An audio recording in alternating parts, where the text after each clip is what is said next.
Hello everybody, this is Stephen Howson, this is Full Time Devils, and this is the huge starting 11 debate. Now, we have done this before, and I can't wait to tell you later Mr. Adam McKola's team that he picked from 2 years ago. And I was on that one, and Dave was on that one, but only Adam's here, so he's the only one that's going to get bullied today. Right, we are going to go through everyone's starting 11. We're going to go through the defence. I think the goalkeeper's probably pretty nailed on. Obviously, everyone's going for Sergio Romero, right? Okay. Then we're going to go for the midfield. Then we're going to go talk about the attack. Then you're going to have a bit of a wild card, where we talk about any player in world football, and then give these guys a chance to get their argument about why they should win. And today I am joined by CheekySport Dave, I am joined by Suf, I am joined by Paul, and I have got Adam McKola. And these are the boys that are going to be battling it out for the starting 11. And you guys at home can get your comments in as well. I'll be reading some of those out as we go along. So, there's no rules really on this one. You can sort of all pick the same back four, midfield and everything if you want. It's just about who makes the best argument, or who I decide wins at the end of the day. Okay? Seems very fair. Adam, shall we start with you, my little flower, and you can give us what your back four is going to be? What about goalie? All right. Give us your back five and formation then, please, mate. I've gone with, 1 second, David De Gea in net, Valencia, Bailly, Jones and Luke Shaw. Obviously, Bailly's injured at the moment. Bit disappointed about that because I think he's by far our best defender when fit and when playing consistently. I feel like Phil Jones, when he's played this season, has been very good. Obviously, I think he started the first 10 Premier League games for us, which was amazing for him. Suffered an injury setback, got back into it again, and he looks like he's settling down. So hopefully Phil Jones can keep going for the remainder of the season. I think if he does, he'd have been one of our best players throughout the season because I think he's been very, very good. Smalling, on the other hand, I think Smalling's been good in the second half of what we've seen so far this season. But at the same time, I always feel nervy when he plays, or I always feel like he's got a mistake in him. So I haven't put him there. Lindelof's still got it all to prove. And Marcus Rojo, I think him and Bailly are a bit too wild together. So I know Jones is a bit as well, but yeah, he's not as naughty as the other two. So I'll go with Bailly and Jones. Luke Shaw at left back. I'm glad to see him back in the team. I'm glad to see him starting games. Whether it's because Jose hasn't been able to buy a left back or what have you, I don't know. But Luke Shaw in the team is what I want to see personally, and I think he's been playing well. So I'd like to see him continue at left back, and I think he quite clearly is our first choice left back at the moment. Daley Blind hasn't done well there when he's played. Matteo Darmian will be gone soon. And who else played? Ashley Young. Ashley Young's not a natural left back. For all the things we love about Ashley Young, he's not a left back. He's not a defender. Let's get someone in there who is. So that's my back five. De Gea, Valencia, Bailly, Jones and Luke Shaw. Okay, so we've had 24 players play for Manchester United this season. One of those, Tuanzebe's played literally 1 minute. But they all count. And anybody that's out on loan as well can count as well. So make that part of your consideration. They are still Manchester United players. So if they're out on loan, we consider them as part of the squad. You can include them in your starting 11 should you wish to. Paul, I'm going to come to you next. Do you want to give us your back five? I'm presuming there on your behalf. Let's give us your defence, in case you've gone with a 3. And goalkeeper and formation, please, mate. Goalkeeper, I still am. I know we won the Europa League, right? But it's still not okay that he picked Romero in goal for that game. Anyway, listen, let's not pick over old wounds. Dave in net. And I'm playing a back four because I'm going to play a 4-3-3 for a very specific reason, which I'll come to when we talk about the midfield. My back four is the same as Adam's because the one that I ummed and ahed a bit about was Jones versus Rojo. I think Valencia is a player we need to upgrade, but as our current squad stands, there isn't a better option. Luke Shaw is the natural and obvious pick. That's why I've picked him. I think he is, as Adam said, he is a natural. He is a left back. I'm not sure he's a natural defender, but he is a left back in the modern sense. I think Ashley Young genuinely runs him quite close in the current setup because Young has consistently improved his defensive work. You can see how much work he's put into it, because the version of Young at left back now compared to when he started playing there, it's worlds apart. And you can see that Young understands wingers, and I think that's one of his great strengths as a left back. But Shaw has the youth on him, he has the experience in the position on him, and he has the ceiling of potential, which means that you'd kind of want him in the first 11 to improve him. But the big decision is Rojo versus Jones. I think Bailly is an automatic pick. If you look at the data, so the expected goals that United concede with or without Bailly in the side are vastly different, to the extent that it's a kind of odd statistical outlier and it can't be real evidence. But United basically give up about half a goal less in terms of the quality of chances created when Bailly's on the pitch versus when he isn't. So it's been vitally important to us. And I just think Phil Jones is... he gets lumped in with Smalling, like people call him Tweedledum and Tweedledee. And I think it's really, and when I say people, I mean my podcast co-host. But I think it's very unfair, because actually Phil Jones is a really fine defender, both in terms of his positioning, his reading of the game, and also his ridiculous willingness to put his body on the line. And I completely agree with Adam that the problem with the Bailly-Rojo partnership is you've got two powder kegs ready to explode. And Jones is rash sometimes with his defensive actions, but he's not going to get himself sent off. So that's my back four. I definitely think there's a clumsy element to Phil Jones, which probably makes people think he's not as top level as he probably is. Makes him a defender though as well. That, like, his clumsiness is also his strength. One of his attributes. At times of when shit's hitting the fan, and he'll just throw himself in there. Like, sometimes his clumsiness does help him out a little bit. Suf, would you like to go next, mate? Give us your backline formation and your goalkeeper. Yeah, so no surprises. I don't think I've gone for the exact same back five as Paul and Adam. And again, to echo the sort of sentiments that they've both expressed, I think Valencia, to echo the sentiments that they've both expressed. Basically, I think Tony V, he's reinvented himself as a right back. I think, we're doing the best we can with what we've got with him. And this season, he's chipped in with a few goals as well, and not just ordinary goals, a few screamers. So I think he only scores screamers. It's his contract. Exactly. So there's something that he's added to his game there. Eric Bailly, I think, is something that we've been missing ever since Rio and Vidic left. And when we signed him, and when he was performing for us last season, and even this season as well, he's been brilliant. Literally probably one of the best defenders in the league when he's fit and on his game. Phil Jones, like everyone said, he's had a tough time with injuries recently, but when he does play, him and Bailly together, our defence has looked the most settled whenever him and Bailly are alongside each other. Of course, Luke Shaw down in the left-back position. Before he got his injury, he was flying up and down that left flank, defensively and from an attacking perspective as well. And he's struggled to regain that level of form. But I think it's really, really good to see him come back into the mix over the past few games, whether that's just to either maintain his price or bump it up a little bit. If he keeps going, it's going to give Mourinho a bit of a headache in terms of whether or not he wants to keep him for another season, if he can prove his fitness, etc. I think Blind, I don't think is a natural centre-back. He's played there a few times, and I think as a left-back, he gives nothing going forward. He's just a defensive sort of outlet.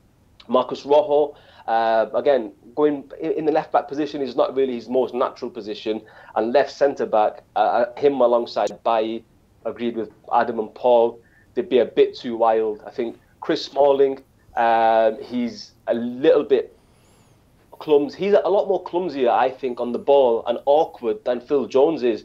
And I think Phil Jones, with his clumsiness, he's done it a few times where he'll get into the most unnatural positions to stop the ball, either entering the box or to put a block in. And I think that's very endearing about Phil Jones, that he's willing to do that. And he's decent with the ball at his feet as well, running and taking the ball out of defence. So, yeah, there's my back five. I'm going to play a 4-3-3, by the way, so I'll obviously talk about the midfield when we discuss that. So the argument is that Phil Jones is good at running. He's obviously last here, guys. He said with the ball at his feet, Adam. Yeah. We want this to be a fair fight. Yeah, come on. All right, David, we're going to come to you, my mate, next. Can you give us your goalkeeper, your back line, and a detailed explanation of why you've got so many light switches? Light switches? Oh, yeah. Well, anyway, I'll give you that one at the end. Basically, to be honest with you, I've gone completely different. No, I'm joking. I've gone the exact same as everybody else with the back five. The imagination on you lot, Christ. Obviously, well, to be honest with you, you said my best 11. Do you know what I mean? Not the most strange. And I think with the defense, I think it's more certain who should start in the defense than anywhere else. To be honest with you, so I'm not gonna spend time going over the same things that we've gone over before. Obviously, I think all the points have been hit and touched. The only other person that I would have said if I was going to be slightly risque on the left back would have been throwing in Mr. Borthwick Jackson in there, Mr. CBJ. Are we going to go through this entire defensive debate and no one mentioned Timbo? Listen, obviously, this is what I'm saying. Obviously, Timbo's having a rock star time over there. Do you know what I mean? But let me. That's if you want to mention Timbo in your time, innit? Me, I don't get time. I'm presenter. CBJ, right? He played fantastically well under Louis van Gaal. He can swing a decent, solid ball in as well. His delivery was absolutely exceptional. That's one thing that I really, really liked about him, and we've recalled him back, which I think. Yeah, I know. Man United announced that yesterday on the Twitter when I was hoping they'll be announcing Sanchez. They announced CBJ, but who? Pardon? Who the announcing? Yes, word on here. What you say? Who the announcing? CBJ. Yeah. Announced Borthwick. Basically, Cameron Borthwick Jackson is the only other person that I would have, if I wanted to be a bit risque, would have thrown in there at left back. All Luke Shaw needs to do is get off the PlayStation, stop playing FIFA, and keep doing what he's doing, because he's an absolute rock star player who's, when he's fit, you know what I mean, can get up and down the pitch. So without a shadow of a doubt, that's my back four, the exact same as everybody else's. The thing is, and why is there 4 light switches behind you? 4. Yeah. Now why are you looking up for the lights? I don't know why. They're light bulbs up above you, lunatic. They're behind you. Look behind you. Oh, it's gone full panto. 8, Christ. 8 bulbs in this room. 8. How many different moods do you need? He's got mirrors on the ceilings as well as Dave. Dave definitely sings songs while he's laying pipe. I know for a fact. Please. All right, cool. I know this is like I've got low ceilings, so when your ceilings are low, you need more lights. Standards or ceilings? Did you just say? My ceiling is low, innit? I've got low ceiling. So when your ceiling's lower, you need more lights. But can you not put them on the same switch? You can buy switches that have got 4 buttons on them, rather than having 4 whole panels that you've got on the side. Oh, you're talking about over there? Yes, that's what I'm talking about, David. Are we talking about the actual light bulbs themselves, mate? Nah, those switches have to make different things, geezer. Yeah. I know. That was what I wanted to Anyway, maybe one day we'll get a detailed explanation of Dave's electrical wiring in his bedroom. Yeah, but until that day, we're going to come to the midfield. And Adam McKola, you're going to talk to us about who is in your midfield. Actually, before we do that, Chris is just pointing at me all over the place. My mic's gone wild, apparently. The comments want you to stop breathing, Howson. Pause. Adam, I've got a chest infection. Adam, give us your midfield. Midfield 3, 4-3-3. I think that has to be the way forward, man. It gets the best out of Paul Pogba, and he's our best player, so makes sense. I'd go with Matic sitting, Pogba on the left forward, and at the moment, you have to say Herrera. I was very close to putting Timothy Fosu-Mensah in there, but you know what? I think Timothy Fosu-Mensah needs to be where he is at the moment for the next 6 months or till the summer. And this is our best 11 right now. I wouldn't be in favour of recalling Timothy Fosu-Mensah and then seeing him come back and do what Tuanzebe's doing, not playing at all. So Fosu's in the right place right now. He's started playing games again. There was about a month or when Roy Hodgson first came in, he wasn't in the team and he wasn't favoured, and he went with the experienced players. But Fosu Mensah's fought himself back into that team. So I think he's at the right place at the moment. And I'd go with Matic, I'd go with Pogba, and I'd go with Ander Herrera, who has got better as the season's gone on. I think people may find it easy to criticise him, which I think last season when everyone was praising Herrera, there was a group of United fans that just didn't like Herrera. And I think a lot of them have now found their chance to voice that opinion that he's just awful, and he always has been. And I don't think that's the case. Yes, he's been very poor this season at times, particularly in the start. But I think he's had to cope with playing with a new central midfield partnership in Matic. He's not had to play with Pogba much. And they just haven't worked together. But I do think they do work in a three better. And I think we'll see better performances from Herrera for that. So Matic, Herrera, Paul Labille, Pogba, the best midfielder in the Premier League. Adam, how many likes are we on at the moment? Oh, that's crap, that is, isn't it? We're on. Let me get the updated. We're on 155. Right, give us 500 likes. 1,000 people watching, that's very poor, you know. Give us 500, I'll tell you what Adam's... If we get 1,000 likes, we'll announce Alexis. 1,000 for Alexis, but 500 and I'll give you Adam's amazing starting 11 from when we did this exact debate 2 years ago. Paul, you can go next. Give us your Schmidfield. Yeah, the problem is, I know Suf mentioned that he's playing a 4-3-3, and I'm playing a 4-3-3. Adam's playing a 4-3-3. We don't know what Dave's formation is yet, but if you pick a 4-3-3 for United, especially since the email we got from Chris giving us the instructions for this did not mention loan players, so I didn't even know Fosu Mensah could be part of the conversation, because I'd have had Valencia straight out of there and Fosu Mensah at right back in the best possible starting 11, including loan players. But in midfield, I think of our current squad, there really is no debate if you play a 4-3-3 of who it should be.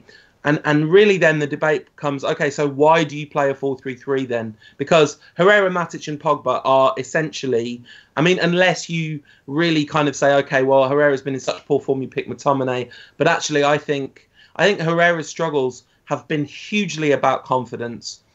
Imagine what it's like to come into a club managed by Louis van Gaal for 2 years and give everything that you have to proving yourself to the manager, to doing what the manager wants, because that's your job as a professional footballer. And so you grow into this kind of all-purpose midfield controller type player who's constantly focused on maintaining possession of the ball. And then Jose Mourinho comes in and says, we're not doing that anymore as a collective. And also, you're now a number 6, even though when you were playing in Spain, you're a number 10. The kind of head wreck of that, the fact that Herrera was such an effective number 6 last season, the holding man who let Pogba do his thing for much of the season, that's a testament to him. And then Matic comes in, he's basically dropped from the side.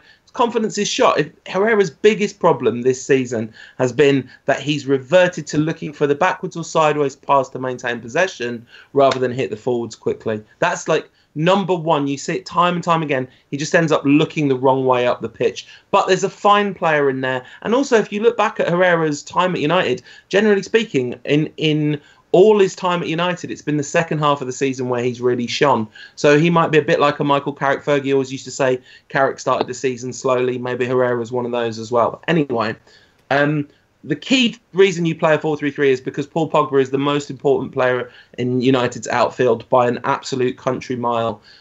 Everything about this side should be geared up to maximise the benefit of Pogba being there, because he is the difference between us and the chasing pack, Chelsea, Liverpool, Tottenham, Arsenal. Paul Pogba is our one true... I mean, we've got a lot of fine players, but he is the one who is an absolute...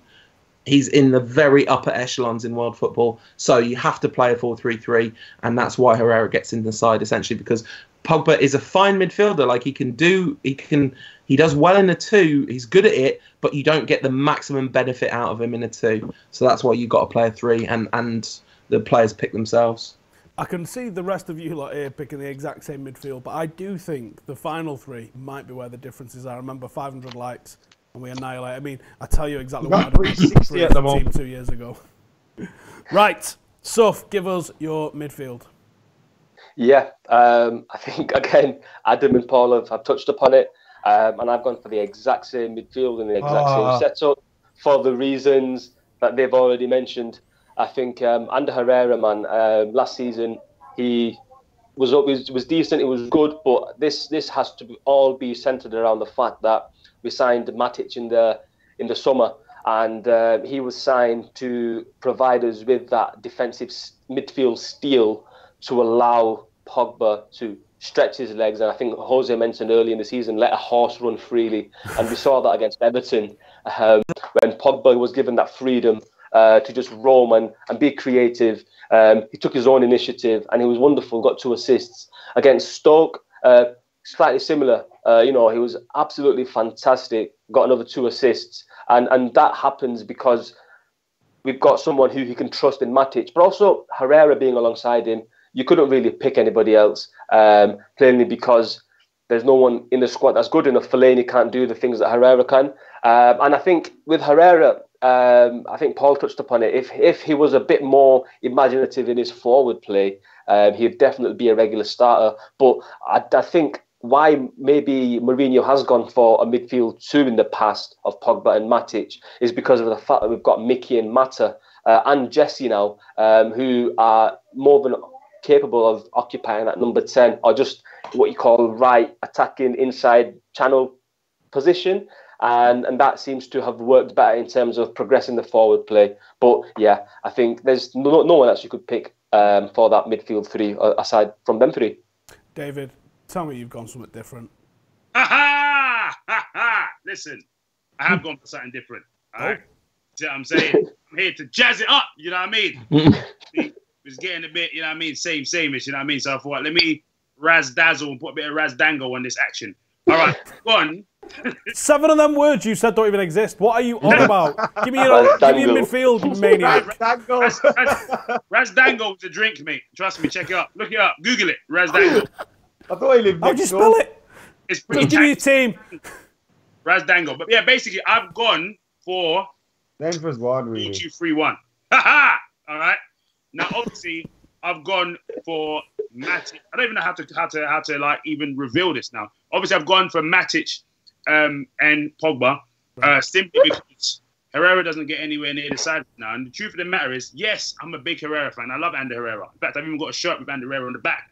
But right about now, he is not in form at the moment. He's not really doing, you know what I mean, Ander Herrera of last season. And obviously, you need to play in order to work yourself into form, so to speak. But right now, our position where we are, we can't really afford to have a man trailing if they're not up to standard at the moment. And that's the reality. That's why Ander Herrera doesn't get into my side. And that's the reason why I've had to go with a midfield 2 of Matic and Paul Pogba. And yes, I know what that does. It basically means that Pogba has a little bit more defensive responsibilities. But I think Paul Pogba's got the athleticism, the legs, the fitness in order to counteract that up until maybe, you know what I mean, Ander Herrera's fit enough. But until he's fit enough, right about now, starting 11 right now, Ander Herrera doesn't get anywhere near enough. All right, Dave, cheers. Right, lads, sorry to interrupt, Dave. There. We have to go with the forwards, and we're going to have to ask you to hurry up because Paul's got to bounce. So for everyone to get their opportunity to say what we need about the forwards and their wild card and the 32nd round, and then for me to waffle a load of garbage at the end and tell you who won in the end. And we cut that bit out. I'm going to have to go for the forwards, and I'm going to have to ask you to be pretty succinct when you're doing that. That means quick, Adam. So, Adam, you go first. Give us your forwards. I know Latin. Like that. Like that, guys. Yeah, my front 3 are Anthony Martial on the left. In a 4-3-3, obviously, Anthony Martial has to be on the left. Up top, Romelu Lukaku. On the right, Marcus Rashford. That is what I've gone with. You'll see why in my wild card. But right now, we've got these 3 players at the club. And those are the 3 in my front line. Anthony Martial, I heard Jamie Carragher and Gary Neville saying he hasn't quite worked out at Old Trafford. Listen, what are you talking about? Ever since he arrived at the club, he's been our top goal scorer, Anthony Martial. Since he arrived at the club. Last season, he had a dip in performance and a dip in goals. Some might say that was because of his off the pitch and what was going on with him. He's a young lad. I think his child left his household and all that stuff, whatever. And then you've got Jose Mourinho, a manager, trying to tell him, yeah, don't play on your instincts. Try and listen to me. Try and do this. Try and do that. Drill his ways into him, which is fair enough. But you're taking away the best from Anthony Martial. And now Anthony Martial's settled. He's smiling. He's enjoying life again. You can see when he's around Lukaku, Lingard, all his mates, he's happy to be there. Arsenal come in for him. He tells them to do one. Anthony Martial is one of our most valuable players and one of our most key players, and we have to keep him in this side. I think Gary Neville and Jamie Carragher would probably lay off him a little bit more if he was English. But to think, the boy's 21 years old, and they're speaking about him like he's 28. Madness. Paul, give us your forward three, please. I agree with absolutely everything Max said about Anthony Martial, to the extent that I very nearly went for Rashford on the left, Martial at centre forward, and the player that I've got on the right being Juan Mata. But in the end, I think Romelu Lukaku does add a lot, particularly in the system that I've gone for, because Lukaku and Pogba work so well together.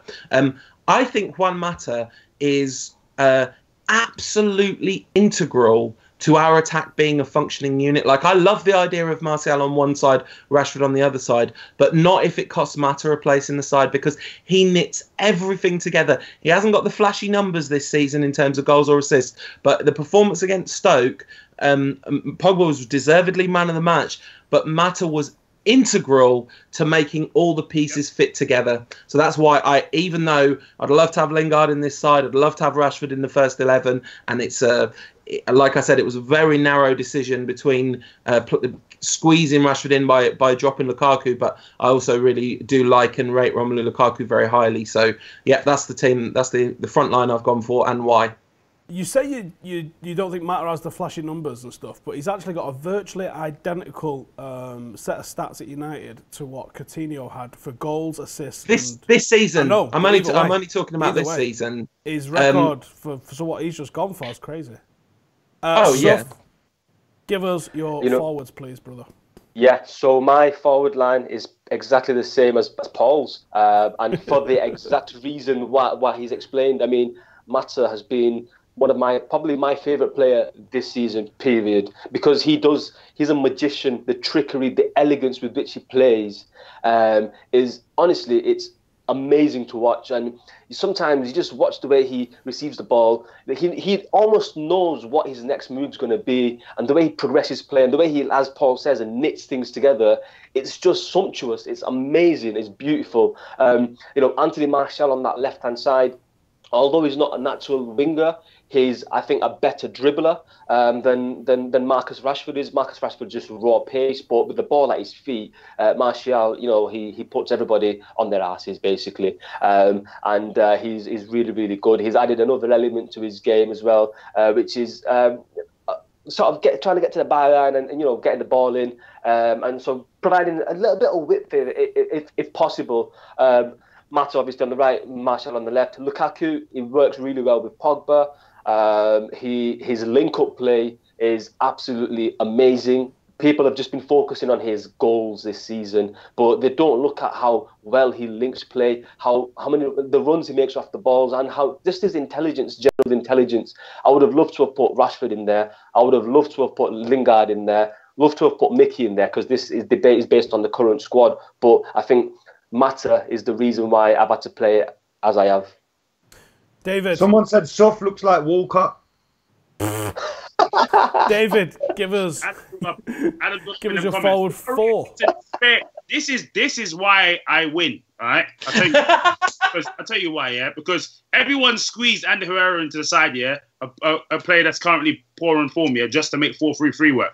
When in all honesty, the biggest strength that we have is in the form of our attackers. And that's the reason as to why I've gone with the most attacking side possible. That's why I've gone with Martial on the left, Jesse, Hesse, Lingard, and Juan Mata, and then Lukaku right at the top. Listen.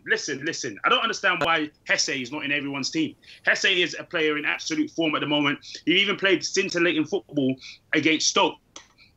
In fact, he could have had a couple of assists there if Matt had put away a couple of them chances that Hesse had set up for him. He's playing absolutely exceptional football at the moment. Obviously, Martial's in there for the reason why everyone else has stated. Juan Mata, levels, right? Obviously, right now, the saddest thing about him is that he's one of the most expendable players, even though he plays so well for us. Because every time everyone thinks about who's making space for, you know what I mean, the announcement, it's everyone's looking at Juan. Although they announced Borthwick Jackson yesterday. What are you talking about, you lunatic? Exactly what I'm talking about. But, right, we have got less than 5 minutes, lads. I'm going to cut you off there, Dave, so we can get to the wild card. You get 30 seconds in the wild card, so because we have to wrap it up inside 5 minutes. Adam, I'm going to come to you. You got 30 seconds, and considering how close all of these teams are together, the winner's going to be on who gives me the best 30 seconds. So, Adam, you've got 30 seconds. Time starts now. Alexis Sanchez is my wild card. I haven't put him in my team because we haven't signed him yet, so he is my wild card. The reason I played a 4-3-3, the reason I left my favourite player, Jesse Lingard, out of the team was because of the simple fact that I was going to swap Rashford for Alexis Sanchez, have a 4-3-3, Matic, Herrera, Pogba, Alexis Sanchez, Martial, Lukaku. Say it again. That's so you have to play 4-3-3 to get the best out of this team once we bring that guy in. It's that simple. And Matt has been amazing. We need to extend his contract now. Paul, are you ready? Yeah. Wildcard and argument. Now go.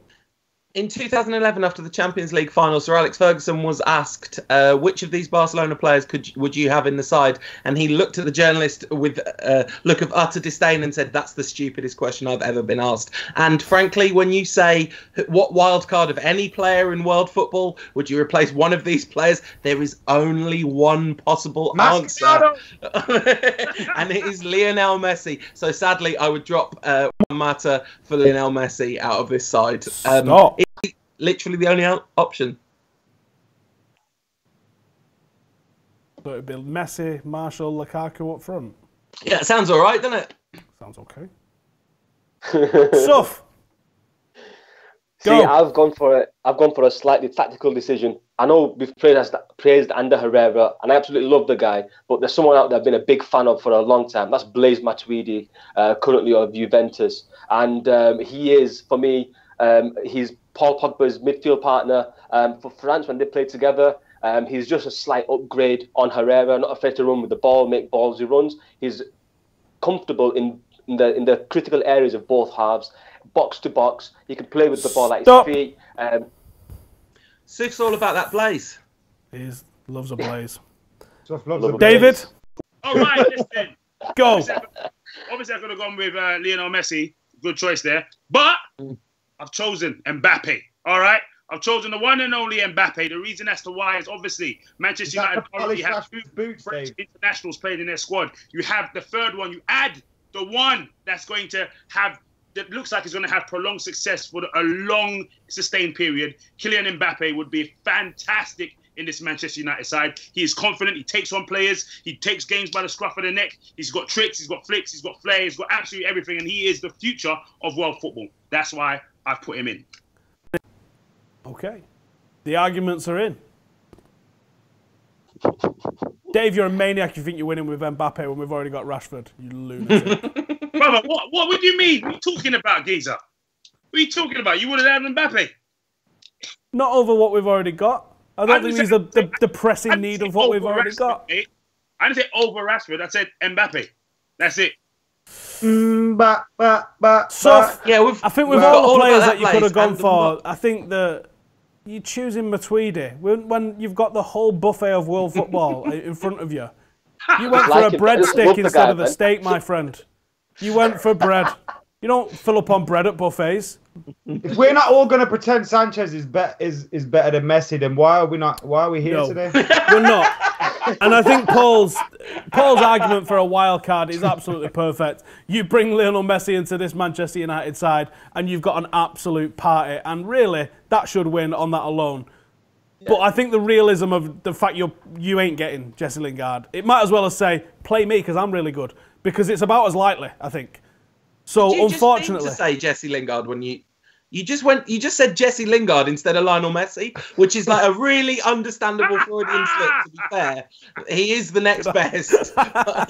It's just worth pointing out. Well, Messi is the heir to Jesse's throne, so, you know what I mean? You know what I love about Jesse? He was asked about the Messi Lingard name, and he answered it really seriously. Like, it's great to be compared to Lionel Messi. You know? So anyway, I think with what's on the cards, maybe today, we're on 466 likes, by the way. You've got about 20 seconds to get another 30 likes in, and I'll tell you the absolute tragedy of a side that Adam had for a starting 11. See me embarrassed. I think Adam's nailed it. I think that Alexis Sanchez adds something into that final third, which Manchester United desperately need. Not only is he realistic, it's very likely as well at this stage.